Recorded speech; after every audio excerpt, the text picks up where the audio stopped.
Hello guys! Hello Taurus! Welcome dito sa aking channel, Kapalaran 888 Taurus. Alamin natin kung anong messages, vibration, gabay energy para sa lahat. This is general reading. Pwede kang makaresonate, gamitin mo ang iyong intuition sa panonood, Taurus. Okay. Thank you sa lahat ng Taurus na patuloy na nanonood dito sa aking channel. Doon sa mga Taurus na bago, thank you guys. Doon naman sa mga Taurus na nag-hesitate sila kung mag-subscribe ba. So, mag-subscribe na kayo kasi if mag-subscribe kayo and ipapress nyo yung notification bell button, kayo ang unang manonotify sa mga videos na ina-upload natin. Number 3, number 35. So, 358. Okay. Taurus, nakikita ko sa'yo dito na possible na may iba sa inyo dyan na makakapag-isip sa linggong ito na magpakasal na. Siguro may iba sa inyo dyan na matagal nyo nang pinag-ipunan, pinagplanuhan, or kung ano man na gawin itong pagpapakasal or pagsisettle down. So, yung pathway na to, sinasabi ng baraha dyan na makikita mo yung butterflies, diba? Butterflies is freedom. Freedom symbolizes freedom.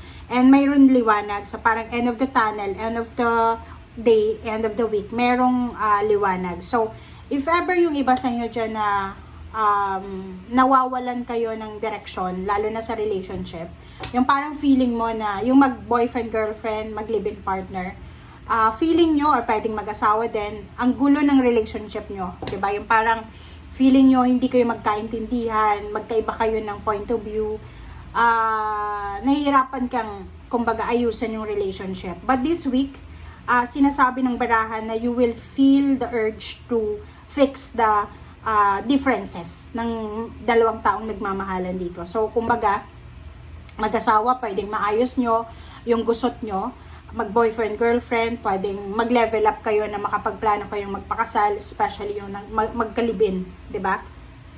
So, yung iba din, possible yung iba, freedom kasi to eh. So, maybe you're married and hindi ka na masaya, pwedeng makapag-decision ka na, kumbaga, parang ano muna, cool off muna kayo, yung parang, yung isa, aalis muna, just to clear mga negativities, parang ganun. So, dalawa yung pwedeng mangyari dito. It's either magle-level up, magpapakasal, it's either magde-decision sila na maghiwalay for the moment.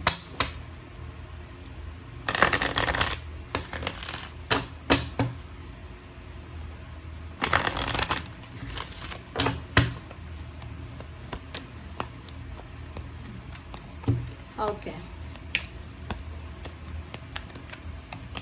Okay, stargazing. Wishing ito, wishing.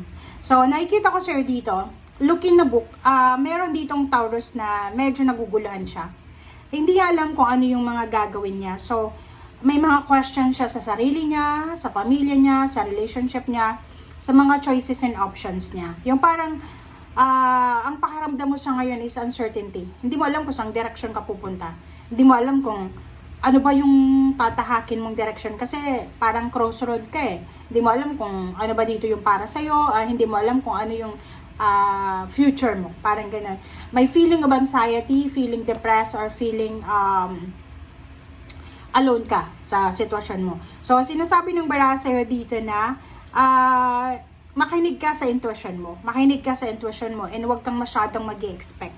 Especially doon sa mga Taurus na like bago lang sa bansa, if you are OFW, bago ka lang dyan sa bansang yan, or like for example, bago ka lang sa loob ng company, diba, kaka-hire mo lang, sinasabi ng baraha, huwag tayo masyadong mag-expect ng advance, diba, ng future, ng positive outcome.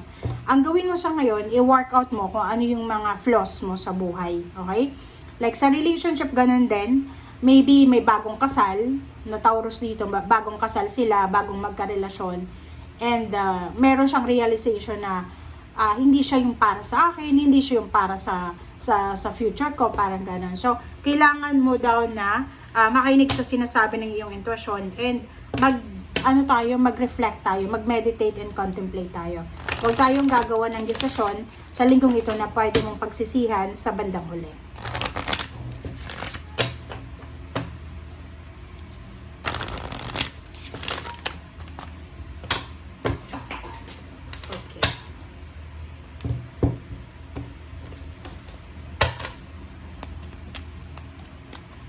Okay. Third deck na tayo.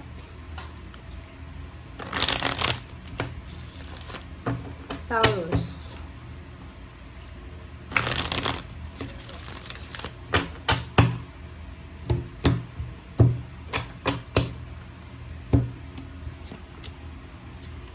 Okay, first two cards tayo, Taurus.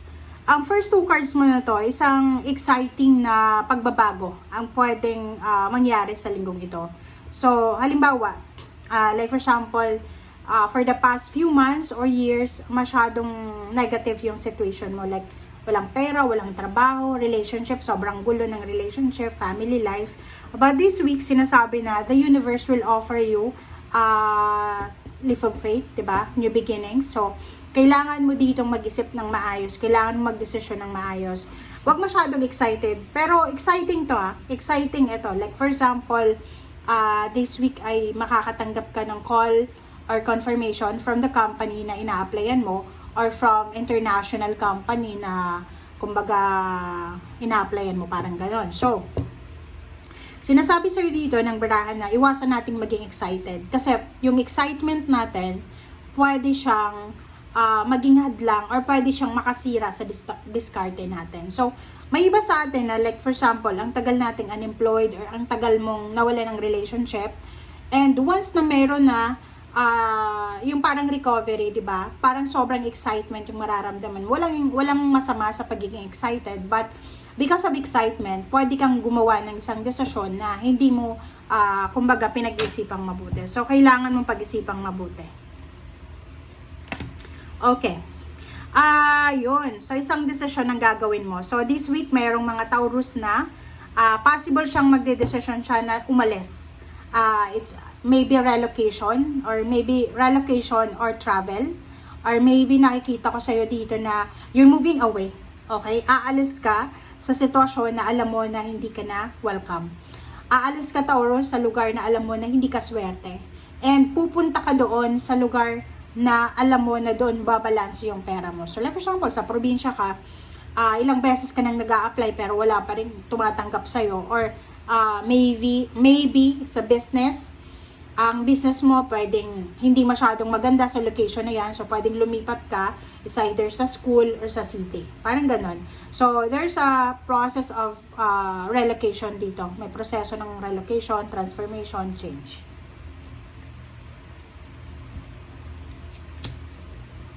Alright.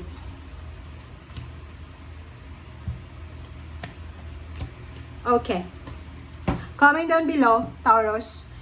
Since, 'di ba, yung travel and relocation dito, maybe first time mong mag-abroad, first time mong pumunta sa city, like gusto mong like nakatira ka sa probinsya and first time mong mag-travel the city, 'di ba? Nakikita ko sa'yo dito na gustong-gusto mo etong pagbabagong itong magaganap sa buhay mo, but meron kang konting feeling ng fear, 'di ba? Parang feeling mo undecided ka, parang ganon. May feeling of fear dito, may feeling na nasasaktan ka, parang ganon. So, sinasabi ng bara sa'yo dito na yung decision na gagawin mo sa ngayon, mix siya ng kumbaga takot at saka sama ng loob, parang ganon. So, pwedeng halimbawa,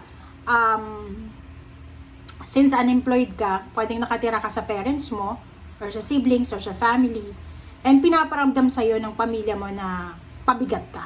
Parang gano'n. So, pwedeng isa yun sa mga urge mo, diba? Desire mo na makapaglipat or makalipat, makaalis. Second is, natatakot ka na if you will stay in that place, diba? Parang feeling mo stagnant ka, and feeling mo hindi mo na makukuha yung pangarap mo. So, sinasabi na dito ng magician na everything happens for a reason.